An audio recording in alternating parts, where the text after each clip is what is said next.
What's going on, guys? Hit pause here, and welcome to the first part of the actual coding side of getting an AI guy working. So we've already modeled, we've textured, we've rigged, and we've animated. So now it is time to implement. So what I've got here, we're going to start this from scratch. I'm going to go through the entire process of getting this guy running around and being an enemy that can kill you and whatnot. So what I've got so far is just a basic BSP created test map here with a few obstacles here and there so we can test what he's going to do when he gets going around. And the first thing that we want him to do is basically just be able to like wander around for now. That's usually where I start, and then I start layering in more behaviors as I need them. Now I have placed him down here, but he is just the skeletal mesh version of him. But one of the things, I'm actually going to delete that, but one of the things that we need for this to work is we need to create ourselves a nav mesh. So if we go over here to volumes under the place tool here, we will find the nav mesh bounds here. Now if we hit P,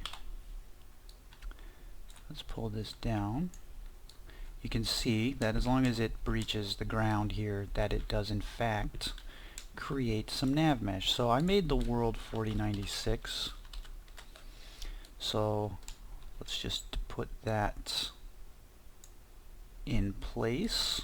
Okay, so there we now have some pathing area for him to walk on, and let's actually get started. So I'm going to create a new folder here and call this blueprints, and inside the blueprints here I am going to create a new blueprint class here, or here, we'll just do it here, and we are going to extend from character, which is a type of pawn that includes the ability to walk around. That's pretty much exactly what we need. So let's rename that, and we're going to call that parasite underscore character. Now we also need a player controller. Okay, and this is going to be parasite PC for player controller. Okay, so what we want to have happen is we're going to open this guy up, and the very first thing we want to do before we even worry about the mesh or anything is pick the AI controller class, and that will be the parasite PC. Okay, and we're just going to compile that. So the mesh, which is currently empty, is going to be parasite SK mesh, which will face him down the X. Okay, and this is about what we want. So now what we want to do is adjust our capsule here. So let's make his height a little bit less, but his radius a bit more. We need to increase the height to get the radius up. Okay, it kind of maxes out on each other. So let's pull that in just a bit. Let's actually look at the top view here so we can get roughly where we want him to be.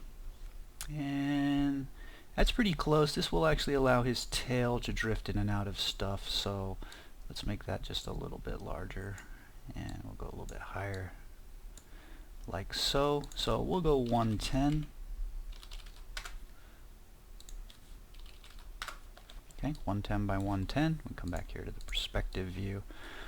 Okay, and what we need to do is we need to, this cylinder here is actually going to be hitting the ground, so we are going to need to move him. Let's go to the left side here, actually the front. We need to move him down so that he is on the same point as the cylinder. Now this is going to poke his feet a little bit into the ground, and in this case this is desirable for me because he's going to be walking around on like a fleshy type ground. He is a parasite inside of a giant creature, so I'm going to keep it so that it pokes down just a little bit,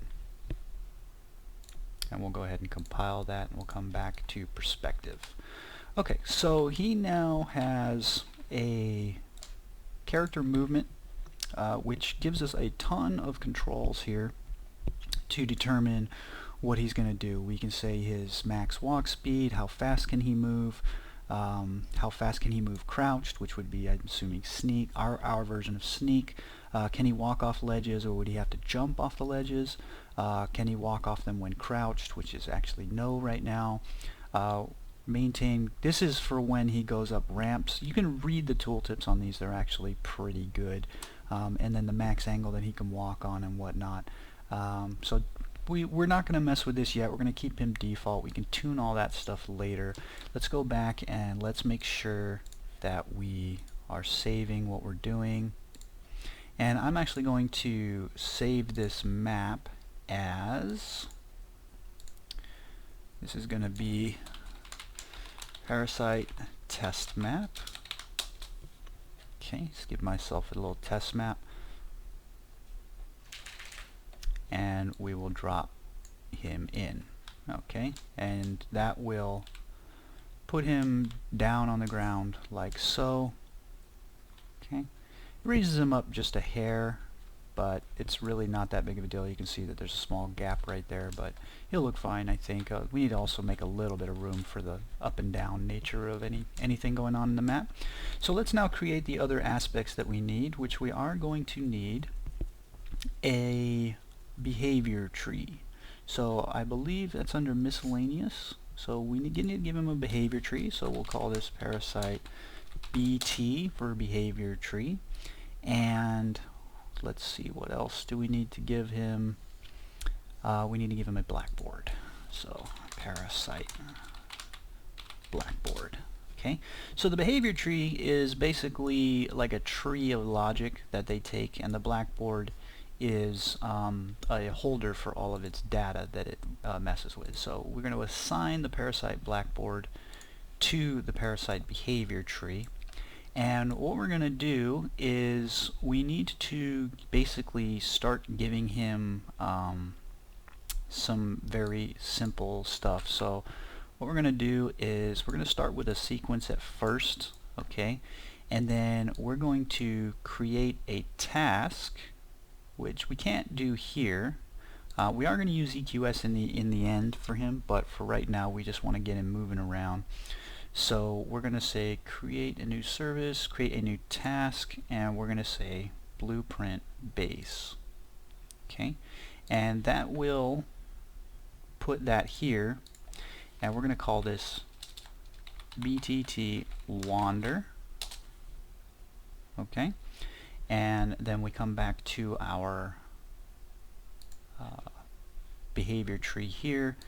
We drop this down, we go tasks, and we will say BTT wander. Okay, and if we double click that, it's empty. If we come back here, you can see it says unknown task, but that's just right here, so we'll call this wander.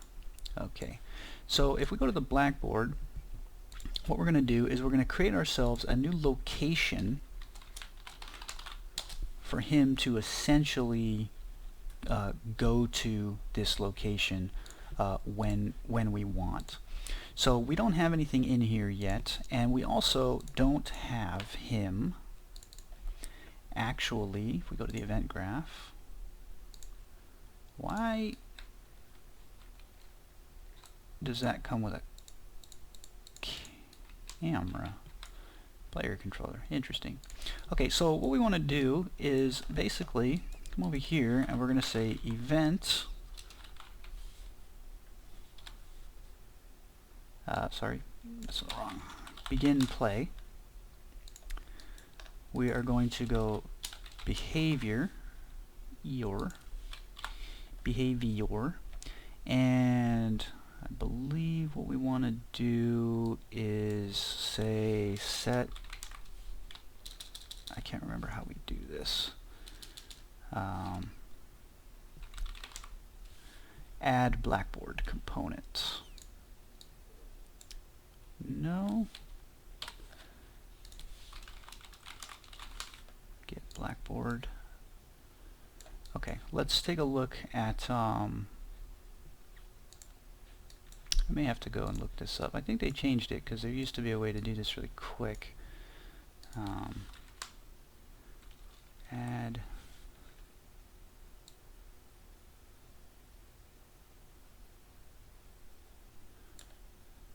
Blackboard component. but it's not letting me choose which Blackboard.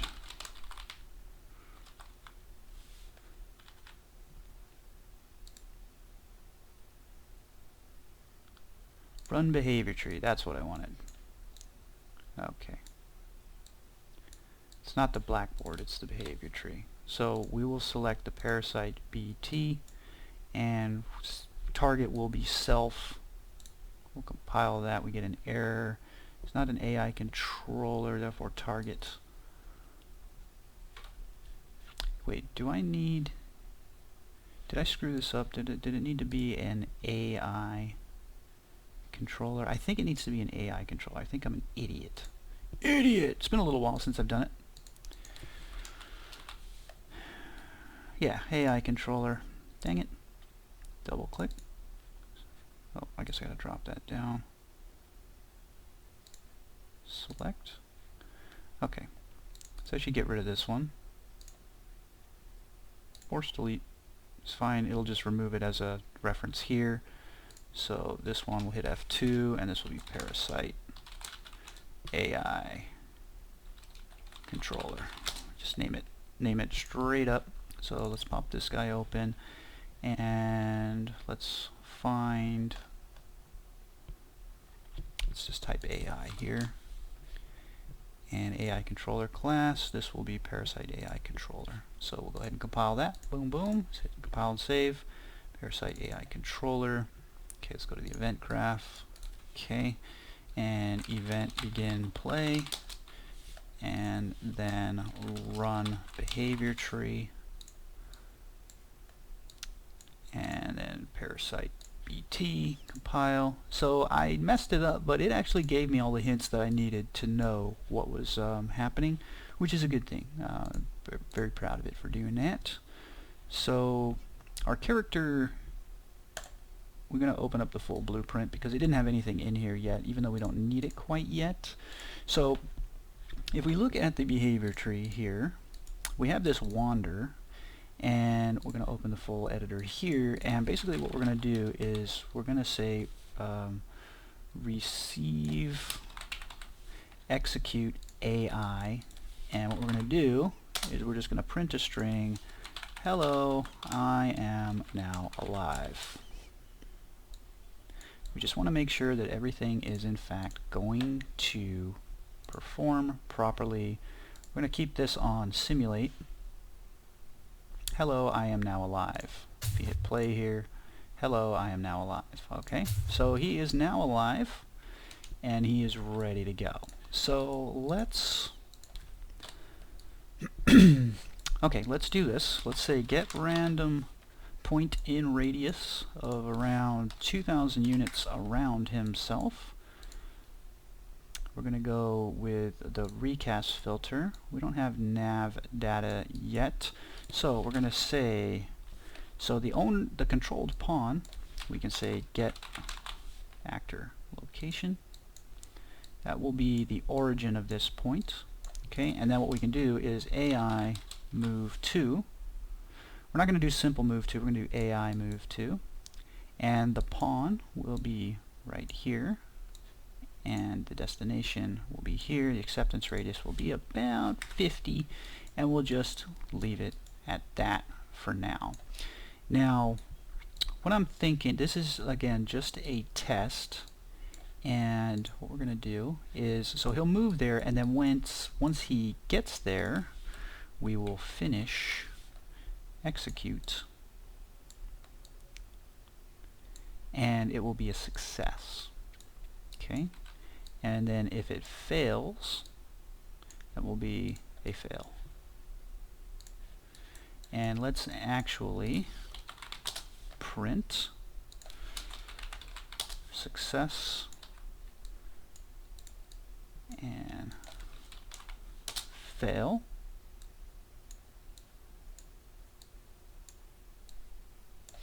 So we can see what's happening. Okay, so if we come here, we can see that we don't need any keys yet. We're just doing a couple of tests, and what we're going to do is after he succeeds, we're going to do a wait for 5 seconds so that it doesn't continuously spam this. Alright, so we'll save that. We'll hit save, back off here, and we'll hit simulate, and there he goes. Okay, he's picked a point. He's not animating or anything yet. He should wait 5 seconds. He picks a new point, got a success. He picked a point that was right next to him. Another 5 seconds. He goes to the next point.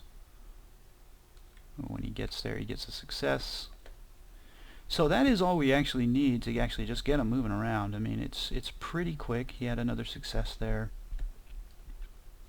We'd have him lay an egg every time he goes to a new point or something if you wanted a visual indicator. But he is trucking around. So let's layer it in as we see the problems for the most part. So right now he's not animating, and that's a problem. So let's go ahead and get him animating.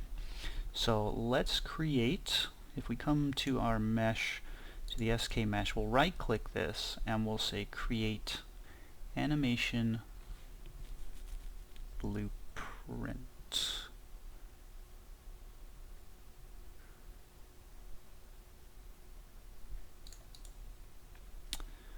Blueprints.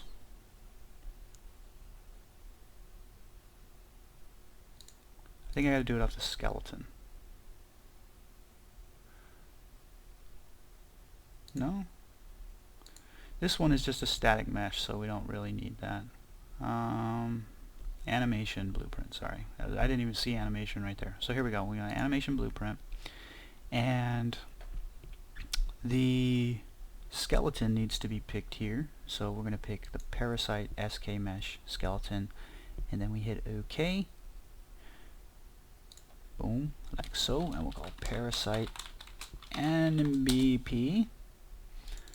And we pop that open. And now if we go, because we assigned the skeleton, we can see he's here. Excuse me. And if we go to the skeleton, we can see it. Obviously we can see the mesh, and we can see all of his animations.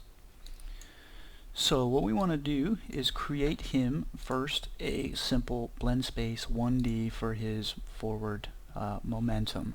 And we'll stick this in with the anims, and we're going to call this SK Mesh Move Blend. Alright, and what we want is idle at the start and run at the end. So if we come here, we can see he starts trucking up. Now our range here needs to match, for the most part, our character movements max speed here, max walk speed. So right now it's set to 600, so we're going to put this on a scale of 0 to 600. Okay, and we'll keep it like so. And now we can go to the graph, and what we want to do is we just want to pull this up. Okay, and then we need to plug it in basically, and we're going to need to drive this. So we're going to promote that to a variable, and we're going to name that, we'll call it forward velocity. I haven't yet decided if we're going to allow him to strafe or not, but for the most part I'm kind of thinking no. I don't know why he's sunk in the ground right there, but he shouldn't be. So we need to now read that. Okay, so they used to give us, let's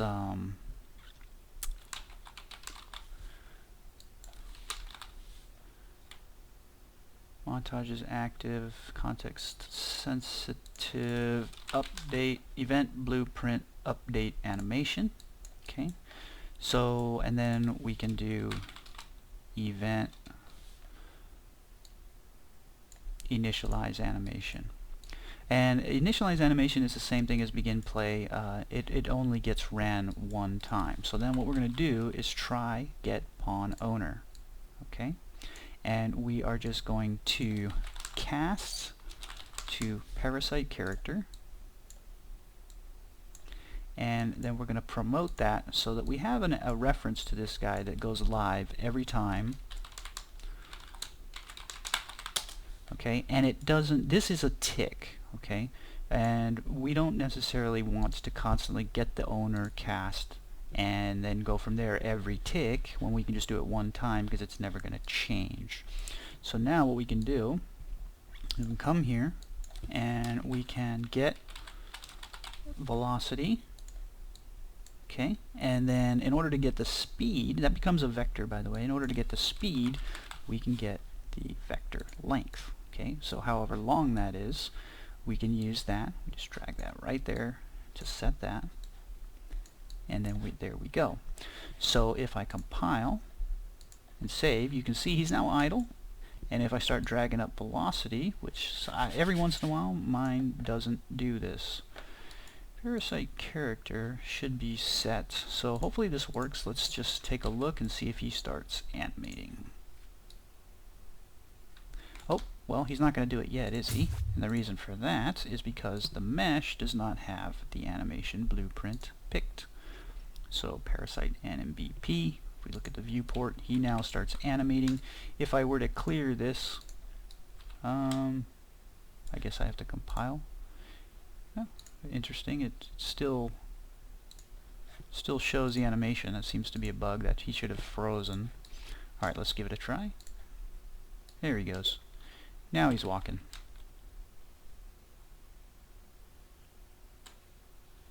Okay, he moves quite a bit faster than the animation plays. So we're going to need to tweak that just a little bit. He is sliding around. Let's hit P here so that we can get a determination of whether or not he's sliding along the ground. And it certainly looks like he is. His feet are not moving fast enough. So we either A, want to slow his speed down, or B, speed his animation up. And in this case, I'm thinking that we speed his animation up. Okay, so let's try to tune that. So we come here to anims, and we can just go to his run, and it's very easy. There's just a rate scale right here. So I'm going to go 4, just as a starting test.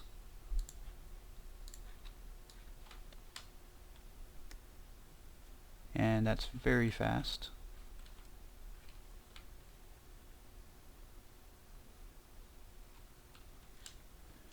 It might be too fast. It looks too fast. It might actually be correct though.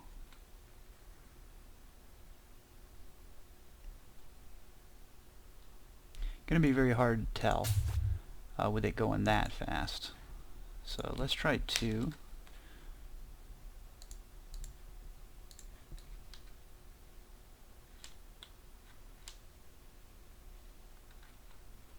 Doesn't actually feel fast enough. I may need to increase his stride length.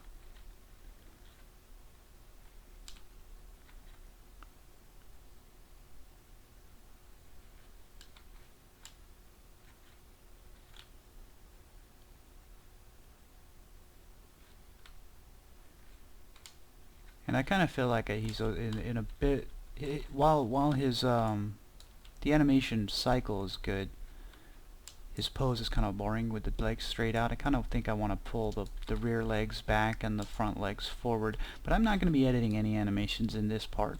I can do that later. It's going to be very easy. You guys saw I can just add a local layer, move his feet, they'll still animate. It'll take me seconds.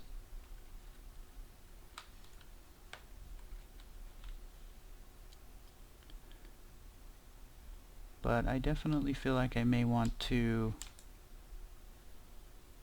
work on his animation some by increasing the stride length, keeping the same timing, but if I make the stride length longer, the legs will move farther. So we'll look at that later in another video, or I'll just do it myself. You guys, I'll probably show you guys what I'm going to do. Okay, so we have him trucking around. We have the basics of an AI. He definitely is now going to be able to basically push himself around the map. So let's see, the other thing that we want to give him is a and there's one thing that I've never gotten working, and it is physics rendering utility. There's a pawn sensing, and then there's AI perception. And I've never figured out, here it is, AI. Stimuli source gives owning actor way to auto register as perception systems sense stimuli source. AI perception component is used to register as stimuli. Listener in AI perception system gathers registered stimuli. Update perception is called when component gets a new stimuli. Keep saying stimuli. It's stimuli. Stimulus. I have always liked pawn sensing because it's very simple. It's just, hey, when you hear something, tell me where. When you see something, tell me what it is. You know. So I'm thinking of sticking with this for now because I don't want to drive anybody down any side roads here that are going to lead us to nowhere. So we're going to give him a pawn sensing component, and when we click on this we can say, hey, on C pawn, and we come back here on here noise, we can now store these things. Okay, so we have a pawn sensing here, and we get location and whatnot here. So when he hears something, we'll say sound location. Alright. Instigator will be the pawn reference, and we'll promote that to a variable, and we'll call this sound maker. Alright. So we are receiving those, and we'll promote that to a variable, and we'll call that spotted pawn, which is not going to restrict it to just being a Dalmatian. Oh snap, that was the worst joke ever. Alright, so he now has the ability to hear and see, but he, I forgot one thing. On the pawn sensing component actually has some stuff, and it says see pawns and only sense players. Now this is important right here because it determines whether or not your pawns can react to other AI. Excuse me. If I tell this, if I keep this checked, this guy's only ever going to react to me. And in this case, in this particular project, that is actually what I want. I don't want him reacting to other AIs right now. At least not saying, hey, you're my enemy, and going and attacking them, which would be kind of cool for them to fight each other, and it's really easy to have them do that, but we don't really want to do it. But there is one thing that I need to kind of worry about, and that is the fact that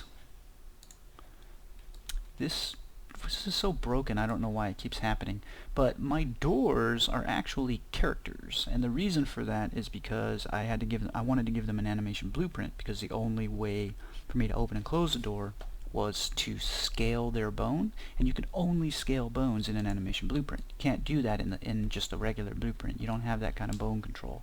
You have the ability to hide and whatnot, but you don't have the ability to play scaling or transform the bones or anything like that. So I think we're gearing up to wrap up this part of the video, because he is moving around, but let's get this separated here so that what happens now is I'm not going to have him do the move here. Actually, I want to keep one of these. What we're going to do is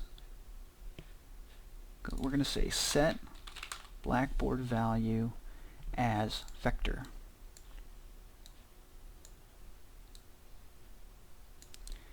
And what we'll do here is we'll drag this down and actually promote this to a variable, and we'll call this wander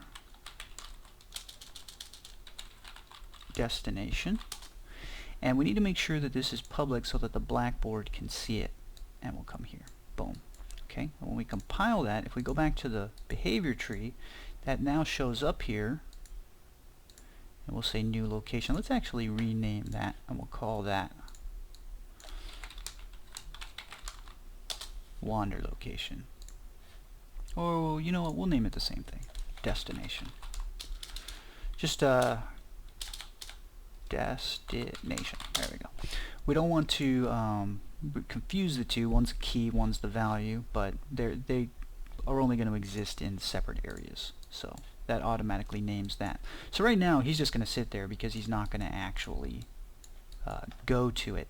What we could do, they already have a pre-built-in task that will be basically move to, and we could tell it where do we want to move to, and we'll say wander destination. So this will now just get the point, okay, and then we go into another behavior, because there's a chance that we may want to go through and you know, like clear these values. We may want him to have a point queued up, but he's still doing something else. So we don't want to say, you know, wander and then automatically go to the point. We want to say wander and then give us a chance to make another decision should we need to. That's why I do it that way, because it is a little bit safer for us. And the behavior should actually be the same. Okay, so he's going to do the same thing. It's just been split up now. So he's still going to go to the points. You'll notice now that he has this crazy icon around him that's really huge. That's actually his hearing and his sight. Okay, so let's tune that just a little. I don't think the pawn sensing shows. Oh, it does show up here. Okay, so these are the distances, the sight radius, and I believe, see, peripheral vision angle, 90 degrees is actually the degrees from forward to how far to the side, and it goes in both directions. So 90 degrees actually means he's anything that's in front of him right here. As you can see, it's flat. So if I say like 30 degrees, we actually put that into a cone. And the reason we don't necessarily want to use 90 degrees is because it's kind of a dick move to do that to the players. You know, if they're like if he's walking past you right here and he's going past you, if we have it at 90 degrees, he's gonna see you right here. Even though, yeah, his eyes are on the side of his head like a friggin' rabbit, we don't actually want to do that. We want to make it a little bit more fair. But his hearing radius we'll go ahead and keep rather large right now. That way, if we like knock over a bucket or throw a rock or something, we can distract him, right? We want to be able to distract him, and we may even give the players like a, you know, some kind of noisemaker thing that they can throw as a distraction. Okay, again, kind of harkening back to Alien Isolation, which obviously wasn't the first game to let you do that. A million games let you do that. So what we'll do is we can now go back to the behavior tree and host name sequence, we'll call this wander sequence. Okay, and the way a sequence is going to work is that while we're in this sequence, we are going to basically run this, then this, then this, then this, then this, then this, then this, then this, then this, as long as we're in this sequence. So if we add another sequence over here, we'll actually, once we're in wandering, we'll never get there, but we actually need to do, we need to do a selector here. Okay, so the selector can determine what is our decision making. So the selector can be like, okay, if you do you have an enemy? If not, go to wander. If you do, chase him. So we have another sequence here for, like, we'll call this chase sequence, right? And then we can go here and we can say kill sequence. And what those will do is we can say, okay, do we have an enemy? We can come here, we can say, okay, if we have an enemy, do this, or, you know, we don't have an enemy, so do this. This one will say, okay, we have an enemy, but we're not in range, so we do this. And this one will say, we have an enemy and we're in range, and we'll do this. So we can basically give, you know, we can give him very, very basic CU behavior, and he can go from there. So I think what I'm going to do is end this video here. We have him set up, he's ready to go. We can start layering in any behaviors, and they're all going to pretty much end up on this tree, and the tree may get large, it may stay simple, depends on what I really need to do, because sometimes, you know, less is more. The less you have him doing, you know, the better he can behave in some cases. Sometimes when you go too crazy and too complex with his logic, he'll get all tongue-tied, and he'll start kind of like going to the left, then to the right, then to the left. You know, he'll jerk back and forth because he doesn't really know what to do. And then you start having to worry about, oh, well, what if I'm higher than him, and then I'm lower than him, and then all this stuff. And it gets really, really, really, really, really convoluted. And I don't know if you guys know what convoluted means, but it just means like complex for no reason. It's more complicated than it needs to be.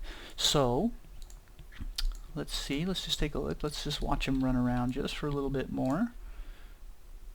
And well, he's not going to do it because I've given him these sequences, and there's nothing in this sequence that is going to take it out of the sequence. Okay, we could put like an automatic fail. Let's test that really quick. So let's make a new task. Blueprint base. Okay, unfortunately it doesn't let you name it in the part where you're making it. So we come here and we'll say, we'll go BTT auto fail. Okay, we come into here and we'll say receive execute AI, finish execute fail. Okay, we'll come back here, we'll add that, and we'll say auto fail, auto fail. We'll save that, compile and save that, and now he's running around because we're automatically failing out of those sequences. And so if you take a look here, a sequence node runs each child in turn and will loop through them until one fails, in which case the sequence succeeds. The selector says this will run them in turn until the first child node succeeds, in which case the selector fails and moves on to the next one. So they're kind of opposite. So this is looking for a failure, and once it gets a failure, it's going to go back up and then choose the next one. Now the way behavior trees work is they actually are based on visual aspects. If I take this and move it to the right of this, I have effectively, see how 0, 1, 2? If I move this over here, then hit save, 0, 1, 2. They go in order. And you can tell by where these points lie here. I don't know at what point will they actually change. Okay, so that one's just a little bit to the left of this one. Move it to the right. It's still, it looks like maybe where the line is. There we go. Now I've told it. I guess it's where the center is. It's hard. I don't really know. But so the way that it works is they run from left to right. So you want to give yourself enough space so that it looks correct. And it's the same thing here. 0, 1, and 2. If I were to tell it to wait and then move, okay, and then hit save here. 0, 1, 2. See how it reorders it? Okay. So you got to put these in the right order. That's the first thing to know. And the fact that they run in sequence, the way that it works is they have priorities, and the priority is this is the highest priority, this is the next priority, and this is the next priority. Okay, so this will come into play when we start adding decorators. For instance, a Blackboard comes here and it says observer aborts lower priority, both, meaning hey, abort myself and the one that's below. So what would happen here is if we say lower priority and we give this a boolean, we don't have a key yet. Okay, well the Blackboard key is set. He's not going to go anywhere if I keep this on here. Let's actually test that. I don't believe he's going to move anymore. And the reason that he's not moving is in the logic of this behavior tree. So what's actually happening is it's saying that if the wander destination is set, which when we start out it's not, it's blank, if it's set, then abort the lower priority. So get out of this one and go start running here. This comes and says fail, which then tells this to fail, which goes to the next one back here. But this is set and overwrites. So we're just looping our way back here over and over again. If I say this is not set, there he goes. He's trucking along. Okay, so that's the way that the priority system works. So I don't actually want this decorator, so you just click on it and hit delete. I don't want it here yet. We're not ready, because it's not going to be whether or not wander sequence is set. It's actually going to be whether or not his enemy, if he knows about an enemy, then he'll start chasing it, or move to, and we can separate them out, like, hey, move to sound. And when we move to sound, like if he hears a sound, we'll have him sneak over there, right? He slows down and he starts sneaking. If he sees you on the way, he goes into charge mode. So this would be charge chase. We can dupe this and we can say sneak sequence. Okay, and sneaking takes a higher priority than wandering. All right, chasing has a higher priority than sneaking, and killing has a higher priority than chasing, because he's close enough, he sees you, he's going to kill you. That's what we want him to do. We don't want him to keep chasing you if he's right there and he can bite you, and we don't want him to keep sneaking. If he sees you, he should go straight into chasing you. So we can make him behave pretty well and make some really cool behaviors for him using these trees. This is like a super powerful thing, super powerful thing, and it's fun to do, but it can get a little confusing. The way I tend to do it, until I personally learn a little bit more, is I tend to stick with sequences. And I just kind of end up making more and more and more and more, and just get this big kind of long chain of sequences, and just kind of use it as a really cheap state machine. I don't do a lot of combinationing of selectors and sequences, because what we could do is we could say, hey, if he's in the wander sequence, we throw another selector that comes down and does more behavior, and we can have this complex system of what he's doing when he's wandering, same thing when he's sneaking, same thing when he's chasing, and it just depends on what we want him to do, where we're going to insert it into the whole thing. So I know it may be confusing if you're very new to this. Try not to freak out. It freaked me out at first. I was like, oh my god, I'm never going to be able to figure this out. But I watched a ton of tutorials, I watched a lot of videos. Hopefully you guys see that, just getting him up to a very basic behavior of wandering around, like, hey, just pick a random point. Keep in mind that this does, say, target navigation system, using random point and radius does require a nav mesh on the ground. If you don't have that, it will not work. You got to be careful. Make sure you remember to add the nav mesh.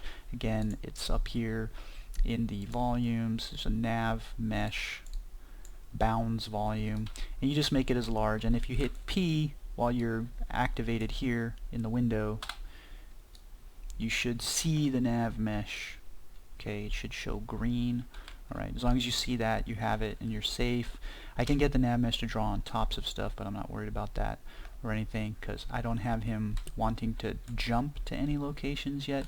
We are probably going to have him do that, because if you jump on a platform, we want him to be able to jump on the platform and come after you still. And that's when he really starts becoming scary. When you can't actually hide from him, you actually have to run away and then get around a corner. Because what we want to have happen is we want him to patrol around, and if he hears something, say you throw a rock, or you kick a bucket, or you do something that makes some noise, he's going to sneak over to it. He'll probably have some kind of reaction first, where he makes a sound. He'll do a little squeal. He'll squat down. He'll maybe wait a second and look, and then he'll start going over there. Okay, what was that? What was that? Oh, okay. Then he'll look. Then when he gets there, we'll have him kind of look around.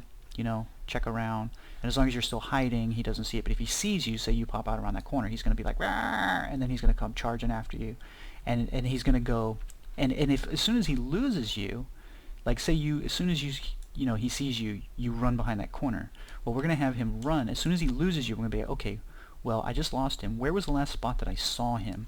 We're going to go there, and he's going to come right here. Now, if you haven't already made it around the next corner, he's going to be like, "Rawr," and he's going to go chasing after you again, and that'll continue until he actually catches you.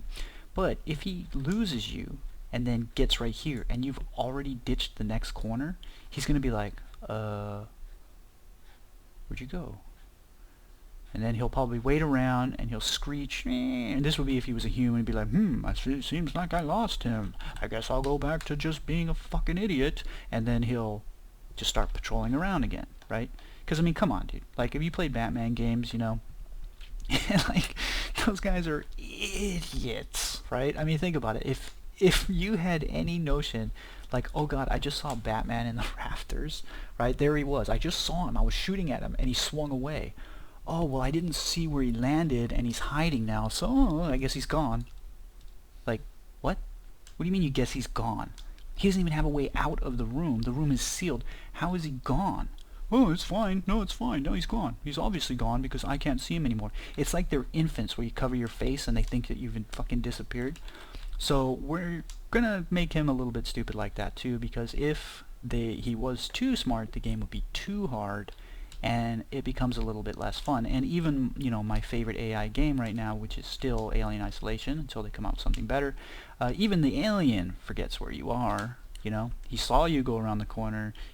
When you go around the corner, the only thing that's there is that one locker, and the alien's too stupid to know that you're in the locker, right? You know, if he wasn't too stupid to know you were in the locker, you'd never pass the goddamn game, because you would just die over and over and over again, and everybody would hate the game. So you have to let the AI be stupid. There's no choice. There's no option. If you make him too smart, like a human being, like in reality, you know, if he actually passed the Turing test, nobody's going to play that game. It's going to be impossible. You know, in reality, you cannot just run around a corner and hide in the next locker that you see, because the person that's chasing you is just going to fire bullets into the locker. I know I would. You know. So anyways, that's where we're at, and that's what we're going to be continuing to do. So we'll start layering in a little bit more behavior. We'll try to get him now. We're going to actually give him patrol points so that we can tell him where to go. We don't want him aimlessly wandering around. We want him to follow a set routine. We may give him some points of interest, for instance, like an egg or something, or a human-made object or something that he goes up and investigates and kind of sniffs at it. So we may do a sniffing animation, or a curiosity type of animation, and we'll layer it all in as we go, and it'll just be a fun little thing. This project is done. It's over. It's not going anywhere. It really is just a matter of practicing and learning. I personally have a very large project coming up. It's actually a contract project. Hopefully it does still go through. There's always a chance, you never know.